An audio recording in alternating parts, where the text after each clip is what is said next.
علامہ صاحب اگر مختصراً، کیونکہ عزا کی بات ہو رہی ہے، محرم کی بات ہو رہی ہے، کربلا کی بات ہو رہی ہے، مختصراً اگر آپ ہماری نوجوان نسل کو بتا دیں کہ یہ واقعہ کربلا ہے کیا؟ یقیناً یہ واقع بہت بڑا موضوع ہے، بہت بڑا ایسا ہی ہے. ٹاپک ہے، لیکن ایک چھوٹے بچی کو یعنی نوجوان نسل کو سمجھانے کے لیے کہ کیا ہے یہ واقعہ کربلا. واقعہ کربلا یہ ہے کہ جب یزید، معاویہ کے بعد یزید کو بنایا گیا، تخت نشین کیا گیا، حاکم بنایا گیا. معاویہ اور امام حسن علیہ السلام میں تو ایک معاہدہ ہوا تھا. اس معاہدے کے تحت وہ حکومت انہوں نے کی اپنی پوری، اور اس معاہدے کے تحت کہ آپ نے اپنے بعد اپنا کوئی جانشین نہیں کرنا، پھر معمول کے طریقے سے ہی وہ حاکم بنے گا. لیکن ایسا ہوا نہیں، اور امیر شام نے اپنے بعد اپنی زندگی میں ہی یزید کو اپنا، بعض صحابہ کے مشورے پر، مشورہ دینے والے صحابہ تھے، ان کے مشورے پر اپنی زندگی میں ہی یزید کو اپنا جانشین بنا دیا. اب یہ اس معاہدے کی خلاف ورزی تھی. اور جب معاویہ کی موت کے بعد یزید نے اپنے گورنر تھے جتنے علاقے کے، مدینہ کے گورنر کو خصوصاً اس نے خط لکھا باقاعدہ، اور اس خط کے اندر اس نے کہا کہ اہل مدینہ سے بیعت لے، اور اس میں 2-3 آدمیوں کا نام لیا کہ ان سے حتماً بیعت لے سب کے سامنے. ایک امام حسین علیہ السلام کا لکھا، اور ایک عبداللہ ابن زبیر ان کا لکھا کہ ان سے بیعت لینی ہے، اور ایک عبداللہ ابن عباس، ان سے حتماً بیعت لینی ہے. چند افراد سے، شاید ایک آدھ اور بھی کوئی ہے، ان سے ہر صورت میں بیعت لینی ہے، چونکہ یہ بڑے افراد شمار ہوتے ہیں، اور انہیں توقع بھی تھی کہ یہ نہیں کریں گے بیعت، لہذا زبردستی. اور اس نے صاف لکھا تھا کہ ان میں خصوصیت کے ساتھ امام حسین علیہ السلام پہ زیادہ آپ نے اس توجہ دینی ہے، اگر بیعت نہ کریں تو ان کا سر کاٹ کے میرے پاس بھیج دیں. ولید اس کا گورنر تھا اس وقت مدینہ کا، مروان اس کا مشاور تھا. تو یہ خط جب پہنچا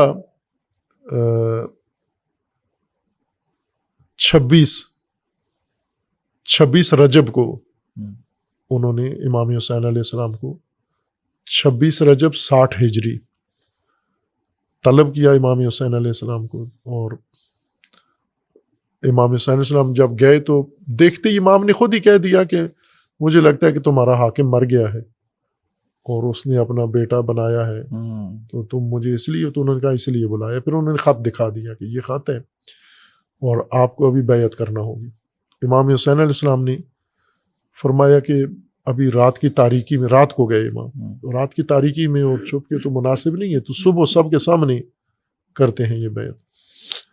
تو اس طرح امام علیہ السلام نکلنے، تو مروان وہاں بیٹھا ہوا تھا، تو مروان نے کہا ولید کو کہ یہ موقع ضائع نہ کرو، یہ بیعت نہیں کریں گے، اور صبح تک اگر مہلت دی تو معاملہ خراب ہو جائے گا، ابھی سر کاٹ کے ان کا بھیج دو. تو وہاں امام حسین علیہ السلام طیش میں آئے، اور مروان کو بھی، وہ جملے موجود ہیں تاریخ میں، اہل سنت شیعہ دونوں کتابوں میں، کہ اسے جو کہنا تھا وہ کہا، اور خود فرمایا کہ میں ہرگز یزید کی بیعت نہیں پھر کروں کھل گا. کے کہہ دیا نہیں کروں گا بیعت، کہ یزید فاسق آدمی ہے، فاسد آدمی ہے، قاتل ہے، فلاں ہے، یہ سب، اور میں اس کی بیعت نہیں کروں گا.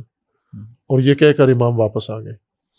اور پھر اس کے بعد ایک دن رکے وہاں پر، اور 28 رجب کو امام علیہ السلام مدینہ سے، چونکہ اب انہوں نے تیاریاں شروع کر دی تھی امام حسین علیہ السلام کو پکڑنے، اسیر کرنے کی یا قتل کرنے کی، تو امام نے مدینہ چھوڑا اور 28 رجب کو مکہ کے لیے روانہ ہو گئے اپنا خاندان لے کر. اور مکہ میں 3 شعبان کو پہنچے، اور 3 شعبان سے 8 ذی الحجہ تک امام وہیں پر مقیم رہے. 8 ذی الحجہ کو حج شروع ہوتا ہے، لوگ عرفہ کی طرف جاتے ہیں، مینا کی طرف، تو امام علیہ السلام نے احرام کھولے اور مکہ سے باہر کوفہ کی طرف روانہ ہو گئے. اور اس دوران 3-4 مہینے جو مکہ میں قیام کیا، تو تمام بزرگان سے، سرکردہ لوگوں سے، صحابہ سے، شخصیات سے ملاقاتیں کی. اکثر نے روکا امام حسین علیہ السلام کو کہ آپ نہ کریں یہ کام، لیکن امام علیہ السلام نے انکار کیا کہ یزید کی بیعت کسی صورت نہیں کر سکتا میں.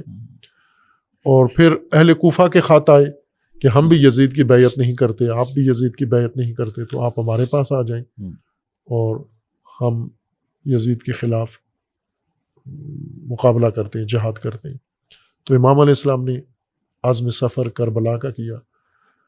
راستے میں امام علیہ السلام کو علم ہوا کہ کوفی اپنے عہد سے پھر گئے ہیں۔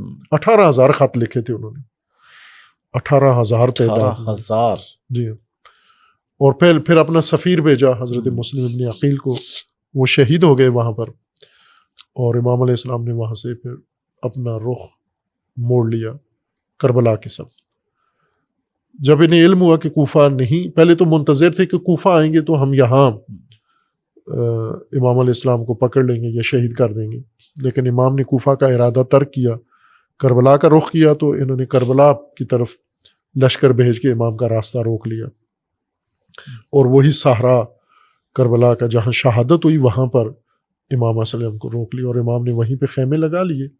2 محرم کو امام وہاں پہنچے، اور 10 محرم کو جنگ ہوئی، اور آدھا دن سمجھے صبح جنگ ہوئی اور عصر تک ختم ہو گئی، شہید ہو گئے سارے۔ تو اصل جو بنیاد تھی کربلا کی وہ یہی تھی کہ یزید کی بیعت کا انکار، کسی قیمت پر بھی یزید کی بیعت کا انکار کرنا ہے آپ نے۔ یہی وہ بنیادی نقطہ ہے جو مرحوم ڈاکٹر اسرار صاحب چاہتے تھے اپنی ملت کو بتائیں کہ یہ کبھی بھی نہیں کرنا، یزید کی بیعت نہیں کرنی آپ نے، اطاعت یزید کی نہیں کرنی آپ نے، مسلمانوں کے ساتھ جان دے دینی ہے، لیکن جان دے دیں۔ مسلمانوں کے ساتھ جو المیہ ہے یہ ہر یزید کی اطاعت پر تیار ہو جاتے ہیں، اور یہ کام درباری علماء کرواتے ہیں ان سے۔ ایک اور نقطہ میں اسی ضمن میں عرض کر دوں، کربلا کی وضاحت میں جو میں نے مجالس میں کافی بیان کیا ہے، وہ یہ کہ میں شیعہ کو یہ کہتا ہوں کہ آپ کو یزید سے بہت نفرت ہے، لعنت کرتے ہو یزید پر اور اس کے سارے لشکر پر، اور کیوں کرتے ہو آپ؟ کیوں ہے یہ نفرت آپ کو یزید سے؟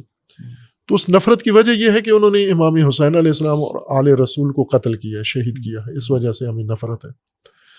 تو اب میں ان سے یہ پوچھتا ہوں کہ آپ یہ بتاؤ کہ امام حسین کو یزید سے کیوں نفرت تھی؟ چونکہ اس وقت تک یزید نے یہ کام تو نہیں کیا تھا، یزید نے اس وقت آل رسول کو قتل نہیں کیا تھا جب امام حسین علیہ السلام نے اس کے خلاف قیام کیا۔ تو اس کا مطلب ہے کہ امام حسین علیہ السلام کی دلیل کچھ اور تھی، آپ کی دلیل کچھ اور ہے۔ آپ جس دلیل سے یزید کے دشمن ہو وہ ایک ہی یزید ہے، معاویہ کا بیٹا، لیکن امام حسین جس دلیل سے یزید کے دشمن ہیں وہ ہر دور کے یزید کے لیے مقابلے میں۔ امام حسین کو کیا اعتراض تھا یزید پر؟ یہ نہیں تھا کہ آل رسول کیوں مارے ہیں، چونکہ ابھی نہیں مارے تھے اس نے، یہ تو بعد میں جرم کیا۔ وہاں پر اس کا جرم امام نے بتایا کہ یہ فاسق ہے، یہ فاسد ہے، یہ شراب خار ہے، یہ مولن بالفسق ہے، یہ کسی لحاظ سے امت مسلمہ کا سربراہ نہیں بن سکتا، حقدار نہیں ہے یہ۔ اگر ہم چشم پوشی بھی کریں تو بھی یہ حقدار نہیں ہے اس کا، یہ چپ رہنے کی جگہ ہی نہیں ہے یہاں پر، یہاں ہر صورت میں بولنا ہے۔ تو میں ان کو یہ کہتا ہوں کہ اگر تمہارے دلیل بھی امام حسین والی دلیل ہو یزید کی مخالفت کی تو پھر تم ہر دور کے یزید کے مخالف ہو گئے، لیکن تم نے اپنی دلیل بنائی ہو، یہ امام حسین کی الگ دلیل تھی، اس لیے تم پوری کائنات میں ایک یزید کے مخالف ہو، معاویہ کے بیٹے کے، لیکن باقی یزید دنیا میں جو مرضی ہے کریں، آپ ان کے مخالف نہیں ہو۔